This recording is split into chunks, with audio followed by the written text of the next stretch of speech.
Jeffrey Epstein. D'un côté, on a l'image du financier milliardaire, l'ami des puissants qui évolue dans les cercles les plus fermés du monde. Et de l'autre, le cerveau d'un réseau de trafic sexuel absolument sordide. Comment est-ce que ces deux réalités ont pu coexister chez un seul homme? C'est ça qu'on va décortiquer aujourd'hui. Cette double vie, c'est vraiment la clé de tout. C'est ce qui permet de comprendre comment il a pu agir en toute impunité pendant des années et des années.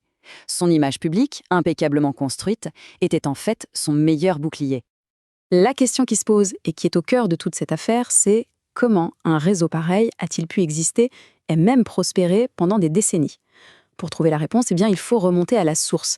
Il peut s'intéresser à son architecte. On va donc commencer par le début, l'ascension d'Epstein.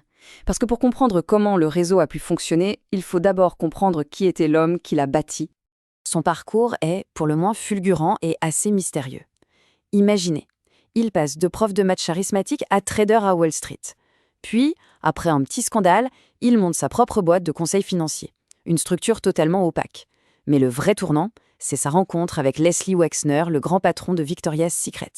C'est lui qui va lui ouvrir les portes d'une fortune et d'une influence quasi illimitée. Bien sûr, Epstein n'a pas fait tout ça seul. Loin de là. La pièce maîtresse de son opération, c'était elle, Ghislaine Maxwell. Fille du magnat des médias Robert Maxwell, elle était bien plus qu'une simple complice. Avec son carnet d'adresses, elle était la clé qui a ouvert à Epstein les portes de l'élite mondiale.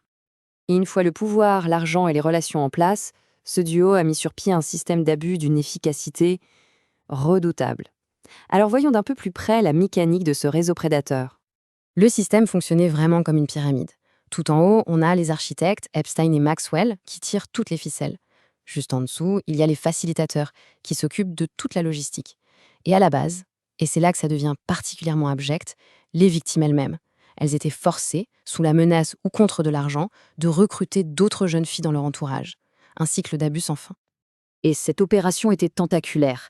Elle s'étendait sur plusieurs propriétés, chacune avec un rôle bien défini. Un manoir immense à New York qui aurait servi au chantage, une villa à Palm Beach, là où tout a commencé à éclater, un ranch totalement isolé au Nouveau-Mexique, et puis, bien sûr, son île privée dans les Caraïbes, considérée comme l'épicentre des pires horreurs. On peut se demander comment un réseau d'une telle ampleur a-t-il pu passer sous les radars aussi longtemps? Eh bien, la réponse se trouve en grande partie dans un accord judiciaire absolument scandaleux, un accord qui a complètement étouffé l'affaire en 2008. Pour comprendre ce qui s'est passé, il faut connaître un outil juridique assez controversé, l'accord de non-poursuite. En gros, c'est un deal qui est passé en secret entre les procureurs et les avocats de l'accusé, sans même qu'un juge n'ait son mot à dire. Et c'est exactement ce qui est arrivé. Tout a commencé en 2005 avec une première plainte qui a déclenché une enquête du FBI. L'affaire atterrit sur le bureau du procureur fédéral Alex Acosta. Mais au lieu de préparer un procès public, son bureau a entamé des négociations secrètes avec l'armada d'avocats d'Epstein. Et en 2008, l'accord est signé, mettant Epstein à l'abri de toutes les poursuites fédérales. Le résultat de ce fameux accord secret, une peine complètement dérisoire. 13 mois, dans une prison locale, même pas fédérale. Et le pire, c'est qu'il avait le droit de sortir pour aller travailler 12 heures par jour, 6 jours sur 7. On peut difficilement appeler ça la justice. Mais ce n'est pas tout. Le pire était caché dans les petites lignes de cet accord. Non seulement il accordait une immunité fédérale à Epstein, mais aussi à tous ses co-conspirateurs potentiels, ce qui incluait donc Ghislaine Maxwell et d'autres. Tout ça a été fait dans le dos des victimes, qui n'ont jamais été informées de quoi que ce soit. Pendant 10 ans, l'affaire a été enterrée, oubliée. Mais la vérité finit parfois par refaire surface. Et dans ce cas précis, c'est grâce au travail acharné de journalistes et au courage immense des victimes que tout a été ramené à la lumière. Le grand tournant, c'est novembre 2018. Le journal Miami Herald publie une série d'articles absolument explosifs. Il révèle au grand public l'existence de cet accord secret. L'indignation est immédiate et nationale. D'autant plus que le procureur qui avait négocié ce deal, Alex Acosta, était entre-temps devenu ministre du Travail des États-Unis. La pression publique est devenue tellement forte que les procureurs fédéraux de New York ont ouvert une nouvelle enquête. Et le 6 juillet 2019, Jeffrey Epstein est arrêté. Cette fois, c'est la bonne. Le monde entier s'attendait alors à un procès historique. Un procès qui aurait pu enfin exposer des noms, des faits, des réseaux. Mais ce procès n'a jamais eu lieu. Le 10 août 2019, Epstein est retrouvé mort dans sa cellule. La version officielle conclut à un suicide. Sauf que, une série de dysfonctionnements pour le moins troublants entoure sa mort. Les caméras de surveillance qui ne fonctionnent pas. Les 2 gardiens qui s'endorment et falsifient leurs rapports. Le fait qu'il ait été retiré de la surveillance anti-suicide juste avant. Ça fait beaucoup de coïncidences. La mort d'Epstein l'a réduit au silence pour toujours, c'est vrai. Mais elle n'a fait qu'amplifier les questions sur tous ceux qui étaient impliqués avec lui de près ou de loin.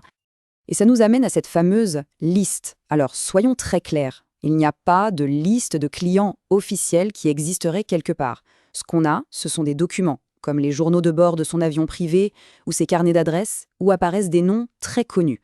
Leur présence ne prouve absolument aucune culpabilité, mais elle donne une idée de l'étendue vertigineuse de son réseau. Si Epstein a échappé à un verdict final, sa partenaire numéro 1, Ghislaine Maxwell, elle, n'a pas eu cette chance. Elle a été arrêtée, jugée et reconnue coupable de trafic sexuel. Sa condamnation à 20 ans de prison reste une victoire majeure, même si elle est incomplète, pour toutes les survivantes. Mais il reste un dernier mystère, son argent. Figurez-vous que, 2 jours seulement avant sa mort, Epstein a signé un nouveau testament. Il a transféré l'intégralité de sa fortune, des centaines de millions de dollars, dans un trust. Et les bénéficiaires de ce trust, totalement inconnus. Un dernier tour de passe-passe pour s'assurer que ses secrets financiers restent bien gardés. Au final, l'affaire Epstein, c'est beaucoup plus que l'histoire d'un seul homme. C'est une histoire qui nous parle de la rencontre glaçante entre la richesse, le pouvoir et un système qui a failli à tous les niveaux. Sa mort a emporté de très nombreux secrets. Et la question qui reste, obsédante, c'est est-ce qu'on connaîtra un jour toute la vérité ?